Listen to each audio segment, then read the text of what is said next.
Hey, is that you, Cyrus? Yeah, it's me. Hey, Cyrus, I knew it was Love you it. playing around on my phone. You better not be waving that fruity little gun of yours around my podcast, Cyrus. Yeah, well, the fucking safety's always up there, you fucking dick. Fuck up. We got a show to do. Yes, yes. My life is now complete. Everybody, you're hearing the voice of Cyrus from Trailer Park Boys on the line. Woo! Oh, I'm trying one more thing. I'm spoofing my own number on the computer, so maybe this is actually going to work. This, Yeah, well, so far, yeah. so far it is. Okay, we'll hang around for like a minute or so, and we'll see what this thing does. It's been my day for technical problems. I had my internet went out for 2 hours during the live stream earlier, which was great for like no reason. So it's just one of those days. Yeah. Um. My God, it kind of seems to be working though. We may actually be able to do this. So thank you so much for coming on, and thank you for putting up with all this technical BS. It's yeah, it seems to be a thing. It happens, man. You know. So my God, I have my buddy Logan here, and him and I are like massive Trailer Park Boys fans since back in the day. And like literally we do Cyrus quotes on the show all the time. And I think at one point I had Cyrus's music as my ringtone on there. So it's like it's just awesome to have you on here. So I guess like So thanks, man. tell me about like how you even got started with Trailer Park Boys. It looks like the most fun job in the world. When I watch it back, it looks like the most fun acting job I could ever imagine. Like, is it as much fun as it looks? Yeah, it was a great team. There's no doubt about that. Clattenburg had a really good eye for what he was looking for, and the personalities that kind of clicked.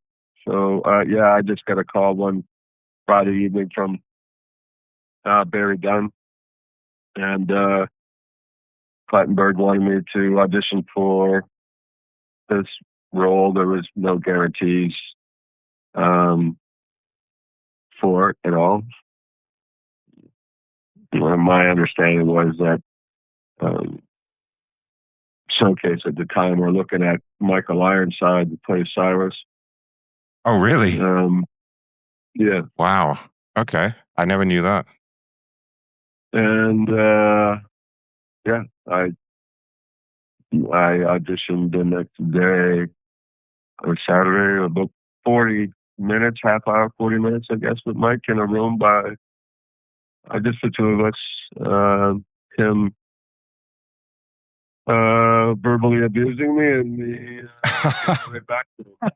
And was the Cyrus look already planned? Was it always going to be like the leather jacket and the shades and the gun and everything? Was that already kind of scripted?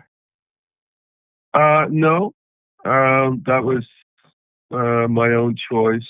Just knowing what the character was about. He seemed to me like he would be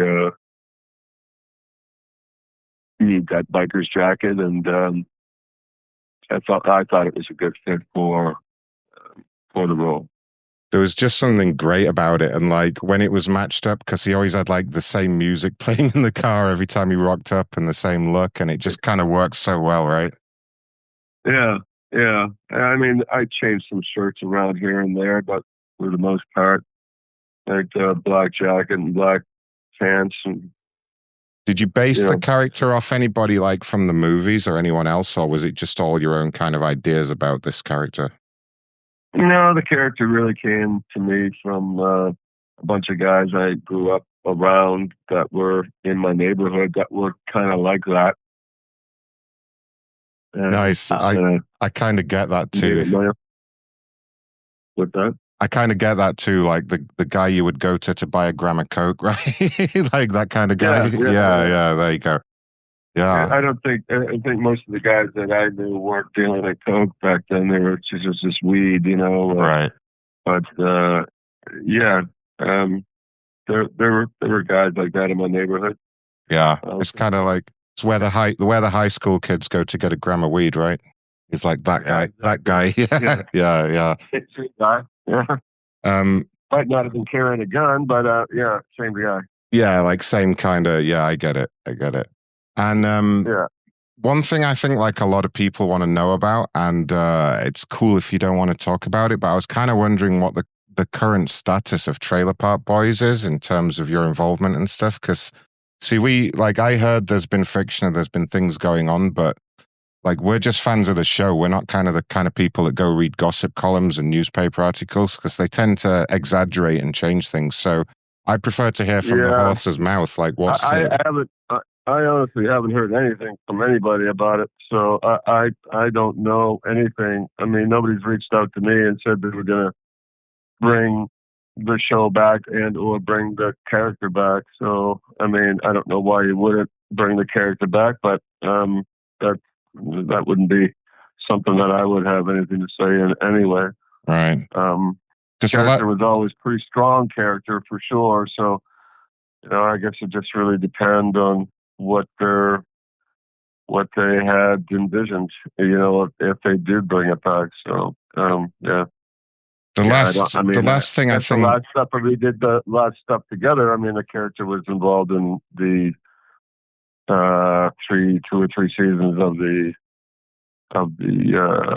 animated series. So I would think that technically speaking, the character would still be around. Yeah, I mean, I was going to ask the last thing was like the animated series, right? And because I guess things kind of changed after John Dunsworth passed away, and I actually prank called him once, believe it or not, years ago. I did a prank call to him. Someone got me his number, and I called him up. He was on a tour bus with Randy, and he was like, he's the kind of guy, he was impossible to prank call. He just got immediately what was going on and kind of joined in the fun. And he ended up recording like a little promo for the show for me, believe it or not. But he was like super sharp guy, so sharp, like he could not be prank called. He just totally knew someone was fucking with him and just kind of started messing with others as well. It was kind of great. What was he like to work with? John was a good guy. What's that? I was just wondering what he was like to work with, because he seemed like a real kind of character, Yeah, John was a pretty brilliant guy. I mean, John was my acting coach in university, so I've knew John for a long time, and he had a casting office as well after that. So we worked a lot of things prior to Trailer Park Boys. So I'd known John for before Trailer Park, I guess. Known him for 18, 19 years, I guess. Wow, that's crazy. So you know more than I do what a kind of switched on guy he was. He was real sharp, right? He was a pretty brilliant guy, yeah. He was tuned in, no doubt. Yeah, absolutely. And do you have any other projects, any other acting projects and stuff you're kind of working on right now? There's some stuff coming up that I keep hearing about from a producer out of Los Angeles, but I mean, I haven't, and I've done lots of auditions since I've been here, but most of them I think there's been a big change since the last strike and the whole AI thing, and so I think to be honest, the industry is just kind of getting back on its feet. Even my agent says that they think that it'll be this year, things will be kind of back to normal again. But there's a couple of projects that I've been a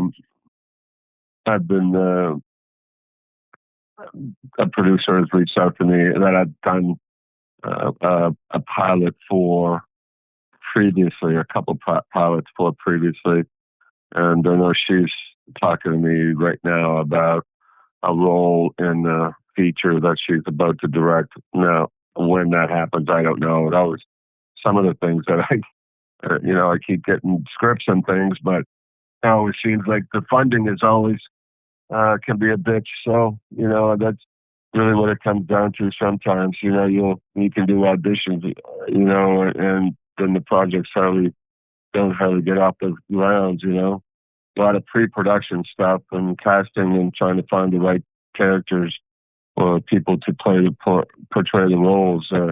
Sometimes something that happens, can happen before the money even all gets in place. So I don't usually talk about anything that I get involved with. I've always found in the past that that's always been a bit of a little jinx, little juju, bad juju, Right. You sound like, like you got this and I got that and this and that, and then nothing happens, and, you look like an idiot for even bringing it up in the first place. So I've seen that happen to a lot of people, Wow. in casting offices and showing, all the stuff that they're going to do. And then,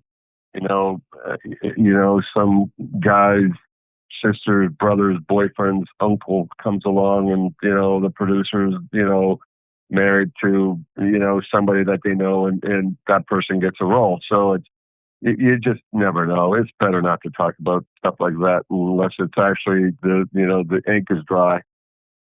Right. And can I ask as well, do you ever, when you're kind of going for auditions and stuff, do you ever get kind of typecast because of the Cyrus character? Like, do people come looking for that same kind of character at all? Because I see it tends to happen with people that kind of because Cyrus kind of got real big real quick, right? Like, people loved that. And do people ever come looking for another Cyrus? I think I played a lot of bad guys before I even played Cyrus. So I think it's just something that happens, or tougher kind of roles or personalities. I think I've always kind of gotten roles like that, not necessarily drug dealers, sometimes cops, sometimes, but always kind of a dominant character, I guess. In most of the things that I've always played, I prefer to do the bad guy roles. Anyway, they're a whole lot more fun to play. Yeah, I totally agree with that. I've only done a small amount of acting. I've done a few plays and things like that, but I absolutely love to have a character that's got is kind of an antagonist. You know what I mean?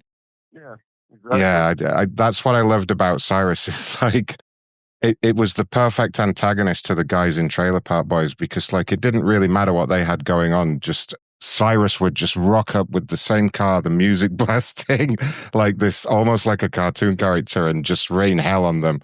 And it was so funny that he was a good dick to play. I imagine you had a lot of fun. My favorite scene, I think, of Cyrus, because before you came on, I was kind of going back over the old episodes and picking out some good ones. And it was a very early season, and it was the one where you guys had the massive shootout where the machine guns came out. Bubbles was leaning out the car with a machine gun. And there was a scene where Cyrus was about to leave with a trolley full of hash. And Corey and Trevor were up on the roof. They were supposed to watch him, and they fired a couple of shots, and he just turned around and went, "Corey and Trevor, you fucking dicks." And then he actually shot them. He popped one, and then he popped the other, and they just went down. And obviously no one gave a shit because it was just Corey and Trevor, right? But he actually popped them. Right. And that. Yeah, I think I remember. Did I not shoot them in the same arm? No, you shot one, but you remember because there was a whole crazy shootout, millions of shots were going off. But as soon as Corey and Trevor popped up, you aimed perfectly and you just fucking took them out. They both went down, right? And it was just amazing because there'd been this whole kind of comical shootout, bullets were flying everywhere, and it was just Cyrus was just oh, it's just fucking Corey and Trevor, fuck them, bang, bang, and they just went down, and it really. I don't know who came up with that idea for that moment, but it was just so funny the way it kind of went super serious for a moment. He was like, "Oh, it's Corey and Trevor. I'm just going to actually shoot them," that was great. Yeah. I thought that I had. I can't remember exactly, but I do remember shooting both of them. I thought I shot them in the same arm on top of the roof of one of the trailers, I thought, but maybe I'm wrong. And it was great because every time they got shot, nobody gave a shit about that. Just fuck you, Corey and Trevor. Yeah, that's true. Yeah. Was there a lot of improv? Those were two good characters too. Yeah, they were great, and yeah.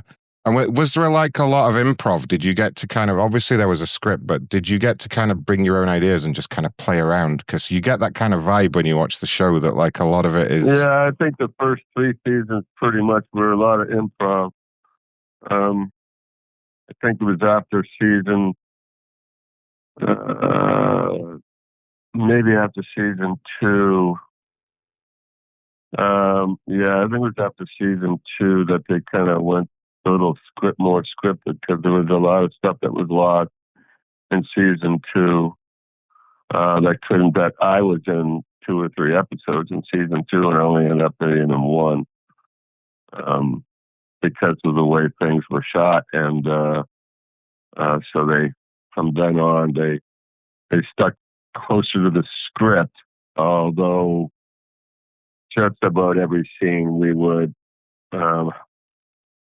sit around and kind of ad-lib the scenes with Clattenburg, just so we still had that feel. So as long as we were getting from A to B in the structure of the scene, then we were good, you know. So it just, yeah, the process in the early days just sounds like so much fun. Yeah, I think the first 2 seasons there was a lot of that going on, but I think that's kind of like, you know, the first 2 or 3 seasons is what really kind of pushed the show over the edge. At that point, you know, it's really took off then. Well, for me, being in the UK, you see, the show, I lived in the UK when it came out, and it wasn't even shown on UK TV, but people on the internet were taking little clips, because you could only really share little clips back then, and they were sharing them on message boards and stuff, and it was usually like a scene with a gunfight with Cyrus or something. And I remember back, must have been, honestly, I'll be honest, around about 2001-ish, or whenever it was, like back in the early days. Like I saw these clips and I was like, okay, this looks hilarious. And I went on we had to go on like the old torrent sites, you know, where it took like 3 days to download 1 episode.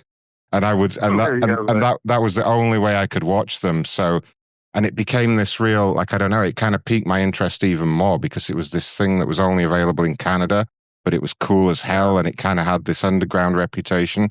And then the great thing was it obviously got to Netflix and everything else. And it you know, got real big then. Yeah. But yeah, back in the day, I used to watch you. I can confess it now. I think like the statute of limitations has passed. But yeah, I would have to sit and it took, like, back then the internet was so shitty. It took like 3 days to get 1 episode down off these little obscure torrents. But that's how people in the UK had to watch it, because there was no other way.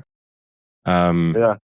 So yeah, it blows my mind to think that it was God knows how long ago, 20-something years ago. I was 20, 25 years. Yeah, right. Yeah, to be sort of obsessively downloading these clips that everyone was talking about, and now I'm sitting here chatting to you about it is like I could probably ask a million more really fanboyish questions, but I don't want to take up your entire evening. I just want to let everyone know that Cyrus here, Bernard, did this for free because he's aware we're giving a little money to the dog charity tonight. And I reached out to him and just said, hey, you know, we're giant fans and everyone would really dig it. My chat's blowing up right now. Everyone in chat's really digging just the fact that you're here. So I just wanted to say thank you so much for your time, and sorry about all it, you know, the technical BS. It's oh no, it's okay, man. Don't sweat it. You know, it happens. The small stuff, buddy. And I know I appreciate you thinking of me enough to bring me on the show. It's very kind of you. I'll be honest. I mean, I've been doing this little podcast now for about 10 years, which is why we're kind of having a special celebration today. And I kind of figured we'd raise a little money for charity at the same time. But you were my first choice. I have to tell you, you were absolutely my first choice. When I sat there and was like, who could we reach out to that might kind of come on? It was like you were the first choice. So I'm absolutely blown away that, you know, despite the technical issues, we managed to actually do it. And yeah, I'm thinking maybe I'm going to have to hire you to do like an official promo for my show or something, if you're down for that. All right, man. Well, if that's the case, you know how to get a hold of me. Yeah, my digits. Absolutely. I'll be in touch. And again, thank you so much for being a friend. And yeah, and I honestly, I think I speak on behalf of everyone in the chat when I say we hope Cyrus comes back. I want more Cyrus. I don't care if it's a movie, a spin-off, or an animated series. I want to hear. Can you? When you actually hang up the phone, can you yell "fuck off"? I got work to do, because that would. I'm definitely going to say that. Yeah, no problem with that. Yeah, we. I can't tell you how much I appreciate this. I really can't. And yeah, I'll be in touch. I got some ideas around kind of hiring you to do just a little short promo for my show or something. That'd be really awesome. Yeah. Okay. No problem. Like again, and I all right. Appreciate you reaching out. Yeah, and Cyrus, you take that fruity little gun of yours and you get the hell off my podcast, okay? Yeah, okay, James. Whatever you fucking dick. The safety was off. I gave you my 2 cents. Fuck off. I got work to do. Fuck off, Cyrus. Yeah, okay. Whatever, James. I love you, buddy. Bye. All right, buddy. Bye. Bye. Take care.